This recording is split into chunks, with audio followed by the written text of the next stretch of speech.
Halo teman-teman, seluruh masyarakat Indonesia dimanapun berada. Dirgahayu Republik Indonesia yang ke-78 tahun. Apa harapan teman-teman di dalam momentum kemerdekaan ini? Tentu dari kita masing-masing punya harapan untuk Indonesia ke depan.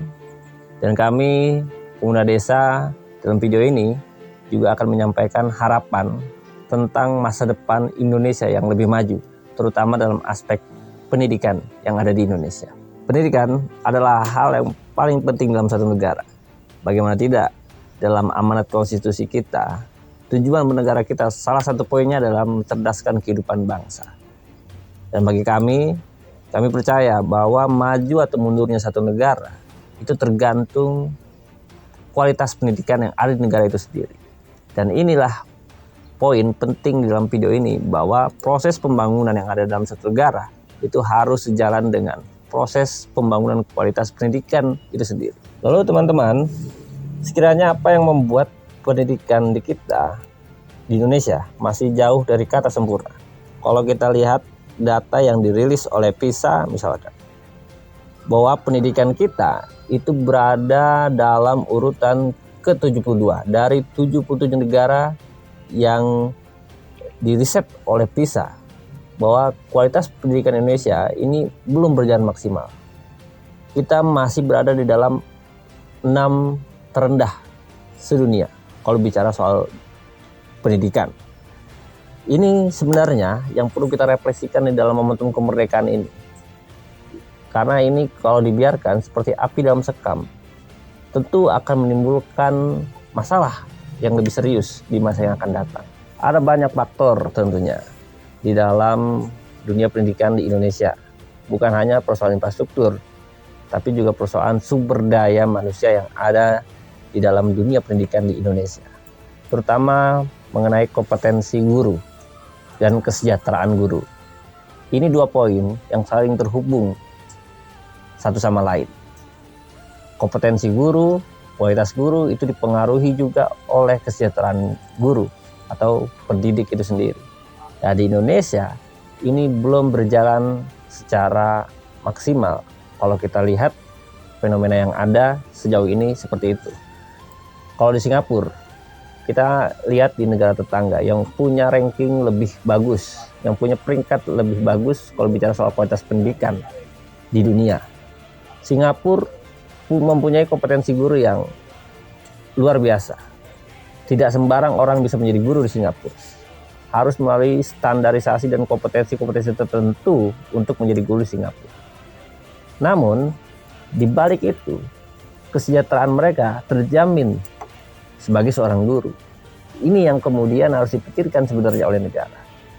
Hari ini banyak sekali guru-guru di kita yang jauh dari kata sejahtera tentunya. Bagaimana guru ingin memberikan pelajaran yang baik dan tenang kalau misalkan kesejahteraannya belum selesai. Ini yang menjadi persoalan. Bagaimana guru mau terus belajar untuk mengembangkan pengetahuan, mengembangkan kreativitas, mengembangkan idenya kalau kesejahteraannya pun belum terjamin. Ini yang menjadi persoalan. Baik kompetensi guru dan kesejahteraan guru adalah hal yang paling pokok di dalam dunia pendidikan kita, dan satu sama lain saling terhubung. Ketika satu tidak terselesaikan, maka berdampak pada aspek yang lain di dalam dunia pendidikan kita. Begitu teman-teman. Jadi sebenarnya di samping persoalan kompetensi guru dan juga kesejahteraan guru, tentunya ada persoalan lain yang tentu tidak kalah serius juga di dalam dunia pendidikan kita, terutama di dalam sistem pembelajaran atau sistem pendidikan yang ada di Indonesia. Di kita, di Indonesia, ini tidak sedikit kita temukan bahwa masih banyak proses pendidikan yang berjalan dengan cara-cara kuno, saya pikir, yang membelenggu kebebasan berpikir dan juga perkembangan peserta didik itu sendiri. Ini masih banyak kita temukan di berbagai macam level pendidikan formal, baik dari SD, SMP, SMA, bahkan di perguruan tinggi masih banyak kita temukan hal-hal yang demikian.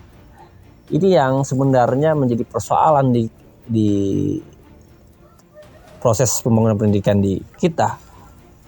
Kalau kita bicara sistem pendidikan di era pendidikan yang modern seperti sekarang ini, harusnya seorang pendidik atau guru itu tidak lagi menjadi narasumber utama. Artinya tidak menjadi sumber satu-satunya untuk murid mendapatkan pengetahuan dan ilmu. Jadi saya pikir tugas peserta didik dan tugas guru itu harus diposisikan dengan posisi yang sama, yaitu sebagai subjek pendidikan di kita. Bagaimana hari ini guru itu harus bertindak layaknya seperti fasilitator, orang yang memfasilitasi akses pengetahuan, akses ilmu, akses pemberdayaan, pengembangan minat bakat peserta didik. Jadi dengan cara mendorong peserta didik lebih aktif mencari ilmu pengetahuan di luar sekolah, dari sumber-sumber yang kredibel tentunya, dari sumber-sumber yang bisa terawasi, dan ini yang pastinya saya pikir akan lebih mencerdaskan peserta didik. Apalagi kalau kita lihat fenomena yang ada di berbagai macam daerah di Indonesia terkait sistem pendidikan di kita ini masih kadang bersifat feudalistik. Jadi guru menganggap bahwa guru adalah satu-satunya sumber pengetahuan. Padahal hari ini sumber pengetahuan itu banyak sekali. Dan tugas guru itu sebagai orang yang mengawasi, sebagai orang yang fasilitasi, dan juga orang yang memotivasi bagaimana murid atau peserta didik itu bisa mengembangkan minat dan bakatnya. Karena pada dasarnya karakter anak itu, karakter murid itu berbeda-beda. Biarkan mereka berkembang dengan karakter mereka dan minat dan atau bakatnya mereka masing-masing. Einstein pernah bilang, kalau kita menilai ikan dari cara ikan itu memanjat pohon, maka ikan itu akan merasa bodoh seumur hidup. Dan tentu ini persoalan yang juga harus kita refleksikan. Sistem pendidikan yang membelenggu, sistem pendidikan yang tidak berkembang, maka kita akan pastikan ini akan menjadi masalah. Ini akan menjadi masalah yang serius, akan menjadi persoalan di masa yang akan datang. Dan di samping itu, teman-teman, juga ada persoalan lain yang juga tidak kalah pentingnya untuk kita refleksikan, yaitu terkait akses pendidikan dan infrastruktur. Tentu pendidikan yang adil dan merata ini akan menjadi tagline yang paling utama, yang harus terus kita jaga dan harus kita terus suarakan, kita perjuangkan. Karena kalau kita lihat, ketidakmerataan yang terjadi dalam dunia pendidikan itu sangat jelas terasa. Bagaimana di kota-kota besar, infrastruktur dan sarana prasarana pendidikan saja, kalau kita lihat di kota-kota besar itu sangat mumpuni, sangat menunjang untuk mengembangkan potensi yang dimiliki oleh peserta didik. Berbeda dengan yang ada di desa-desa. Banyak sekolah-sekolah yang sebenarnya saya pikir ini jauh dari kata perhatian negara, perhatian pemerintah, baik di daerah, provinsi ataupun nasional, pusat. Nah, ini yang kemudian harus kita perhatikan. Kalau mau kualitas pendidikannya baik, itu harus didukung oleh infrastruktur dan pembangunan pendidikan yang adil dan merata. Itu kunci dari pembangunan pendidikan yang berkelanjutan dan maju, saya pikir. Itulah teman-teman, kami pikir itulah harapan kami di desa terkait pendidikan yang ada di Indonesia dan masa depan Indonesia, bahwa salah satu kunci menuju Indonesia Emas 2045 itu ya pendidikan, tidak ada kata yang lain.